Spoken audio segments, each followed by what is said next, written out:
какво би станало, ако 30 сребърника изобщо не бяха напуснали кесията? Какво би станало, ако една от най-известните целувки в историята на човечеството никога не се беше случила? Здравейте на всички! Днес ще се отправим на пътешествие по алтернативна времева линия и ще си зададем въпроса: какво би станало, ако Юда не беше предал Исус? Това не е просто историческо упражнение.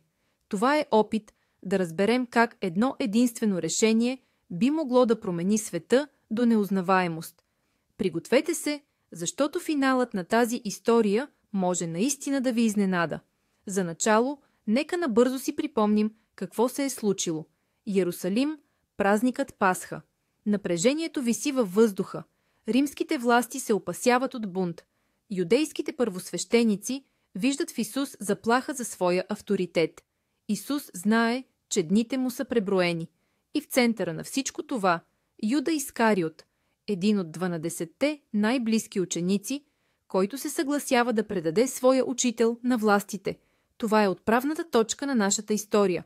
А сега нека я променим. И така, представете си тази сцена. В полумрака на стаята, където се провежда тайната вечеря. Учениците седят на масата, а въздухът е нажежен от напрежение. Исус поглежда учениците си и произнася онези думи: „Истина ви казвам, един от вас ще ме предаде“. Според познатата история, Юда след това си тръгва, за да довърши започнатото. Но тук всичко е различно. Представете си, че в този момент в душата на Юда нещо се къса. Думите на учителя го пронизват като мълния. Онези 30 сребърника, които горят джоба му, внезапно губят всякаква стойност. Те се превръщат от заплащане за услуга в заплащане за вечно проклятие. Той поглежда лицето на Исус, изпълнено не с гняв, а с тъга. И той не може. Просто не може да го направи. Той остава да седи. Не става, не излиза в мрака. Той просто седи, парализиран от ужас от това, което едва не е извършил. И от този момент цялата история на човечеството поема по съвсем друг път. Какво се случва по-нататък? Нощ в Гетсиманската градина. Всичко се развива по познат сценарий. Исус се моли в смъртна агония. Учениците се борят с съня, но губят тази битка. Той знае, че ще дойдат за него.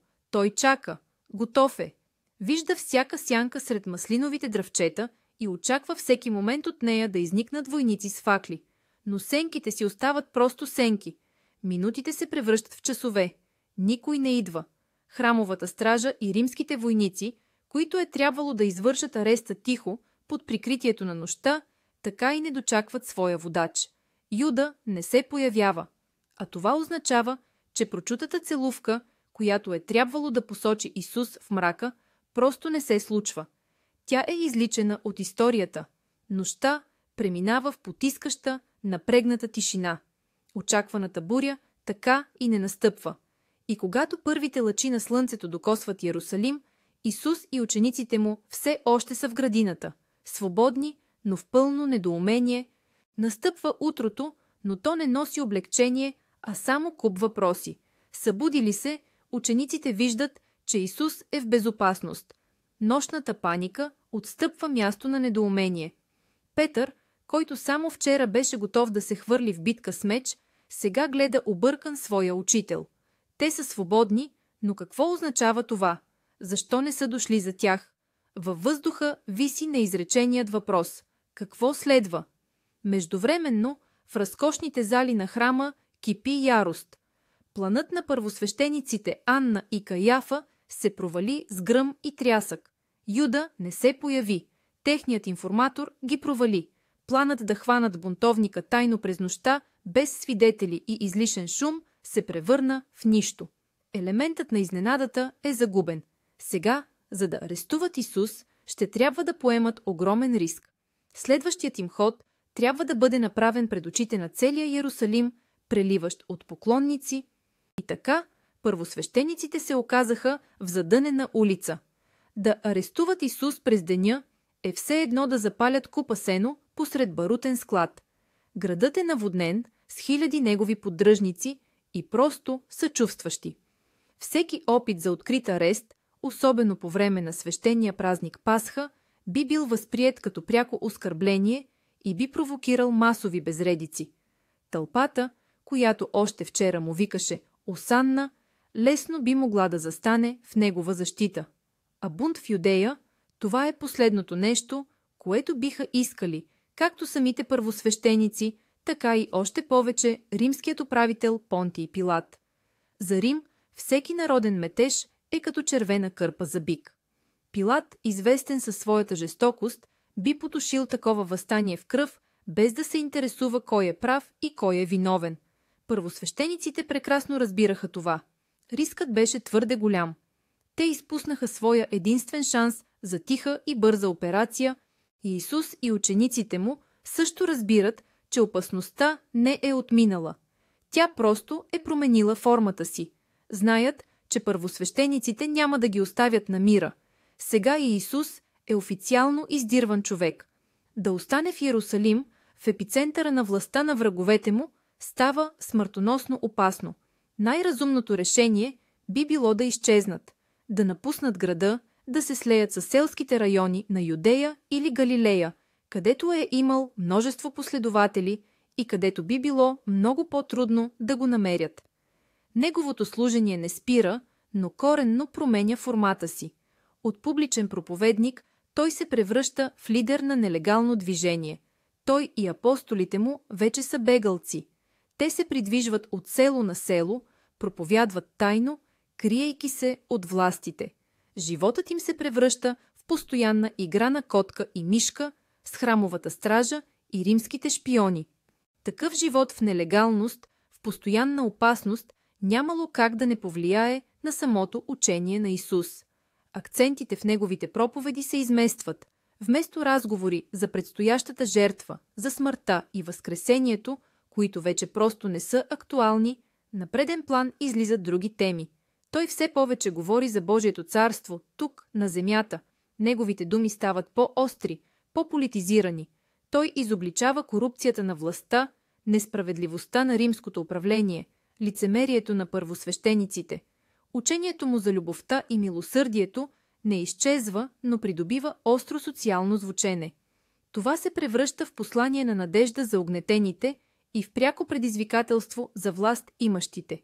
Идеята, че трябва да се отдаде кесаревото на кесаря, сега вече може да звучи съвсем различно, с нотки на сарказъм и неподчинение. И колкото по-дълго Исус се укрива от властите, толкова по-силна става неговата легенда. Той се превръща не просто в пророк, а в истински народен герой. Човекът, който се осмели да предизвика самия Синедрион и могъщия Рим и остана на свобода. Всяко село, където тайно отсядаше, се превръщаше в огнище на съпротива. За него се пееха песни, историите му се предаваха от уста на уста, като ги разкрасяваха и добавяха невероятни подробности. Популярността му нарастваше с геометрична прогресия. За хиляди обикновени юдеи, които мечтаеха за освобождение от римското иго, той ставаше жив символ на надежда. Той вече не е просто месия в духовен смисъл, а потенциален месия-водач, който, както мнозина вярваха, ще успее да поведе въстание и да върне на Израел предишната му слава. Ликът му обрастваше с митове и се превръщаше в знаме за всички недоволни.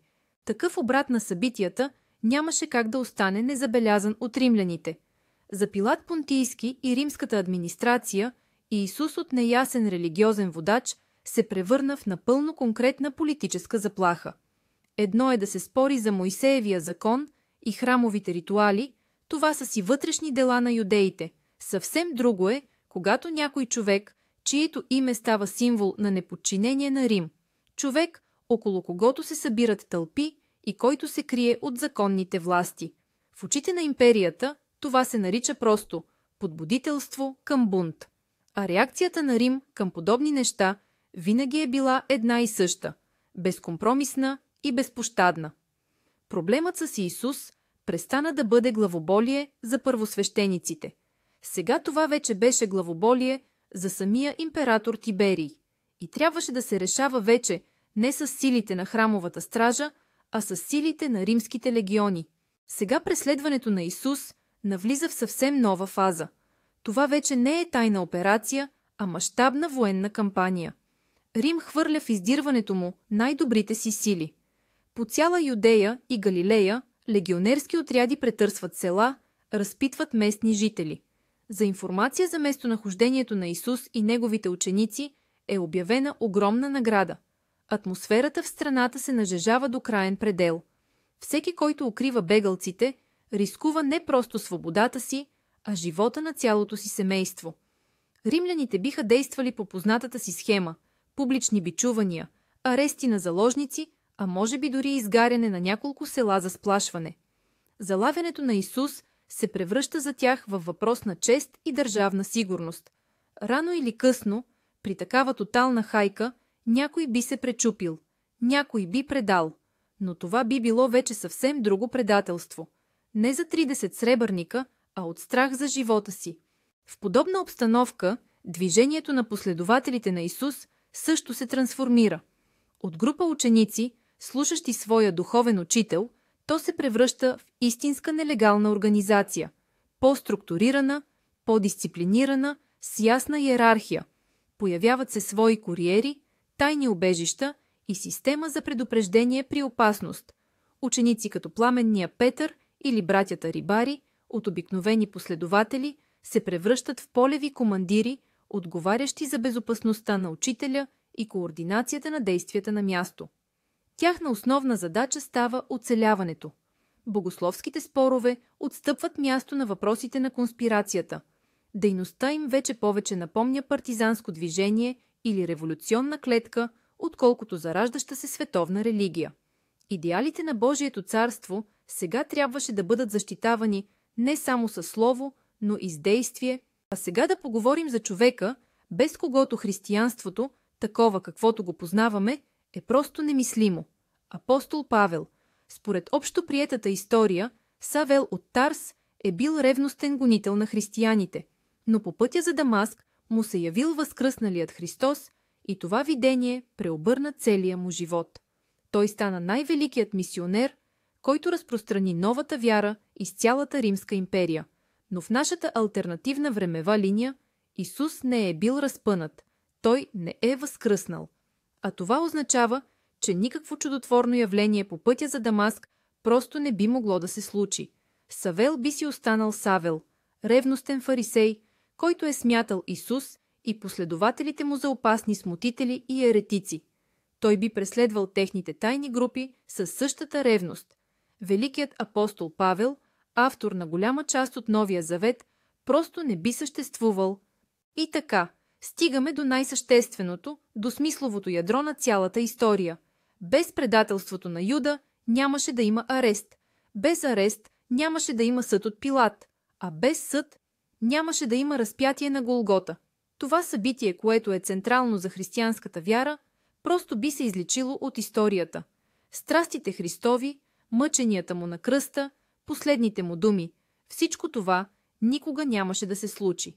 А ако няма разпятие, то няма и най-важното чудо, на което се крепи цялото християнство. Няма възкресение. Исус не би победил смъртта, защото просто нямаше да умре с такава смърт. Той можеше да загине в схватка с римляните, да умре от старост в изгнание, но чудото, което убеди милиони хора в неговата божествена природа, нямаше да се случи. А без това чудо, цялата история би поела по съвсем друг път.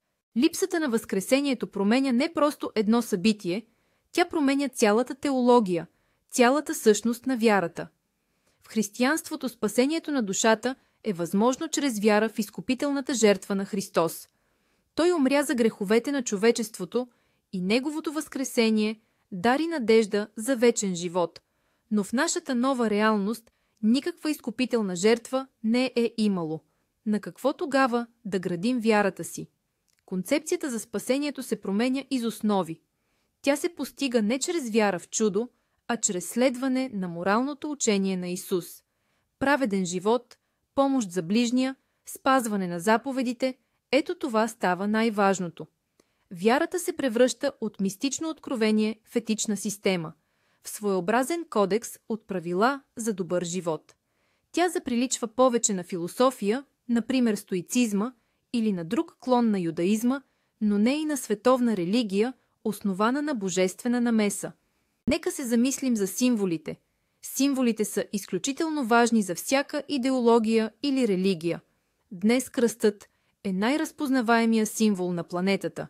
Той е навсякъде, по храмове, в домовете ни, на вратовете на милиарди хора. Той напомня за саможертвата и възкресението, но в свят без разпятието, кръстът би останал просто жестоко оръдие за римска екзекуция, без да носи никакъв сакрален смисъл. Какъв символ би приело едно ново учение? Може би това би била рибата. Ихтис, раннохристиянският акроним, означаващ Исус Христос, Божи син, Спасител. Или пък образът на добрия пастир с овца на раменете си. Или житни класове и гроздове грозде, символизиращи хляба и виното от тайната вечеря. Във всеки случай, това би бил символ на живота, а не на смъртта.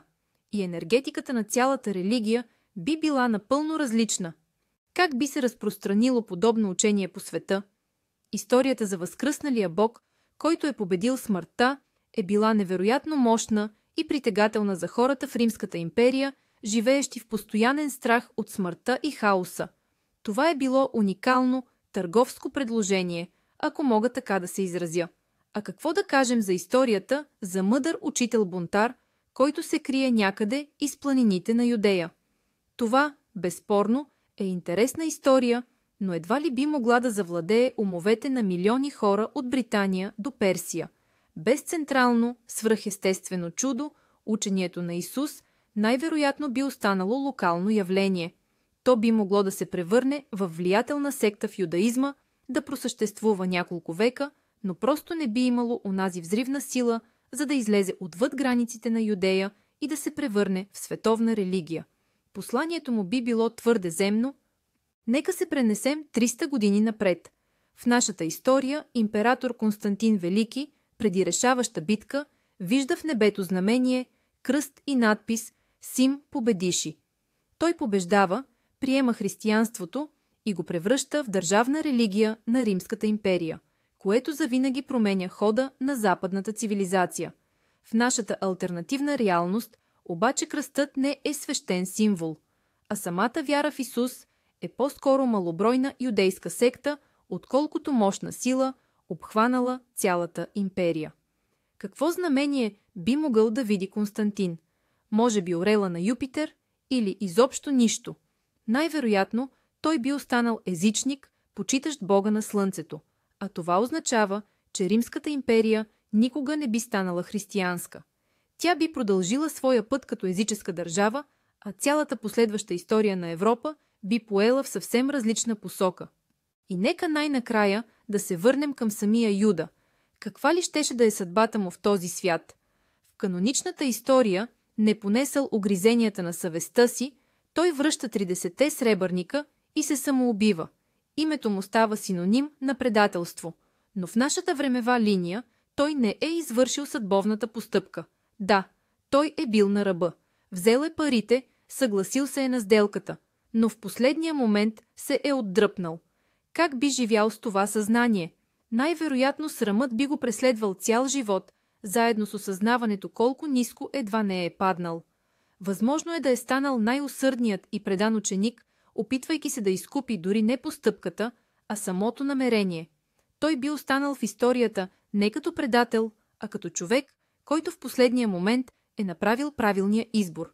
Трагична, сложна, но не и прокълната фигура. Нека разгледаме още една ключова идея, която е оформила ранното християнство – мъченичеството. Образът на Иисус, доброволно приел страдания и смърт в името на вярата, се превърна в най-мощния пример за неговите последователи. Хиляди ранни християни отиваха на цирковите арени, на мъчения и на екзекуции, вдъхновени от неговата жертва. Мъченичеството се е смятало за най-висш подвиг на вярата, за пряк път към Царството небесно. Но в нашия сценарий Иисус не е мъченик. Той е оцелял, беглец, водач на съпротивата. Неговият пример учи не как да умреш за вярата, а как да оцелееш заради нея. Това изцяло променя етиката на движението. Вместо готовността за саможертва, на преден план излизат предпазливостта, конспирацията, умението да заблудиш врага. Култът към мъчениците, който е бил толкова важен за укрепването на духа на ранната църква, просто не би възникнал. Струва си да поразсъждаваме и за дългосрочните последици за науката и философията. Исторически погледнато, отношенията между християнската църква и науката са били, меко казано, сложни. Конфликтът често е възниквал, тъй като научните открития са противоречали на догми, основани на буквалното тълкуване на свещените текстове и вярата в чудеса. Но в нашата алтернативна реалност вярата се гради не на свръхестественото чудо на Възкресението, а на етичното учение. Една такава религия би била много по-гъвкава и отворена към рационалното познание на света. Вероятно, известният конфликт с Галилей никога не би се случил. Църквата и науката биха могли да се развиват не като противници, а като партньори, изследващи света от различни гледни точки. Едната от гледна точка на морала, другата от гледна точка на физическите закони. Това би могло да ускори научния прогрес с няколко века и така стигаме до кулминацията на нашия мисловен експеримент. Опитайте се за миг да си представите света, който би се появил в резултат на тези промени. Цялата западна цивилизация е изградена върху фундамент, замесен от християнска етика, философия и култура. Нашите закони, нашето разбиране за добро и зло, календарът, който използваме, архитектурата на градовете ни, всичко това носи отпечатъка на историята за разпятието и възкресението. Ако премахнем този камък от основите, цялата сграда ще рухне. Историята на Европа би поела по съвсем друг път. Възможно е Римската империя да е просъществувала по-дълго, запазвайки езичеството си. Възможно е на нейно място да са възникнали съвсем различни държави с други ценности. Нямаше да има Ренесанс, вдъхновен от библейски сюжети, нямаше да има и реформация. Ние бихме живели в напълно различна реалност. Едно единствено решение на един човек, взето в онази далечна нощ, наистина би могло да промени всичко. Нека сега съберем всички части на този пъзел. Без предателството на Юда, най-вероятно нямаше да има нито разпятие, нито възкресение. А без възкресение не би съществувало и християнството във вида, в който го познаваме днес. Нямаше да има кръстоносни походи, инквизиция, но също така нямаше да има нито Сикстинска капела, нито произведенията на Бах, нито цялата онази огромна част от световната култура, която е израсла на тази почва. Исус би могъл да остане в историята като велик учител, философ или дори революционер, но не и като Божи син, изкупил греховете на човечеството. И ето го същинският обрат. Според християнското богословие, жертвата на Христос е била необходима за спасението на хората. Това е бил изначалният божествен план. От тази гледна точка, предателството на Юда, най-отвратителният акт в историята, се оказва абсолютно необходим елемент от този план. Без това зло не би се случило онова, което вярващите смятат за най-голямото добро. Юда, желаещ или не желаещ това, се превръща в ключова, макар и трагична фигура в изпълнението на пророчеството. И ако в последния момент той беше проявил вярност, парадоксално щеше да провали целия план за спасение. Ето такава сложна и невероятна история се получава, ако променим само едно решение. Благодаря ви, че догледахте до края. Ако това видео ви е харесало, не забравяйте да натиснете бутона «Харесва ми» и да се абонирате за канала, за да не пропускате нови пътешествия из алтернативни реалности. А сега въпрос към вас. Как мислите, дали постъпката на Юда е била предопределена свише или той е имал реален избор, който е могъл да промени всичко? Напишете своето мнение в коментарите, ще бъде много интересно да го прочетем.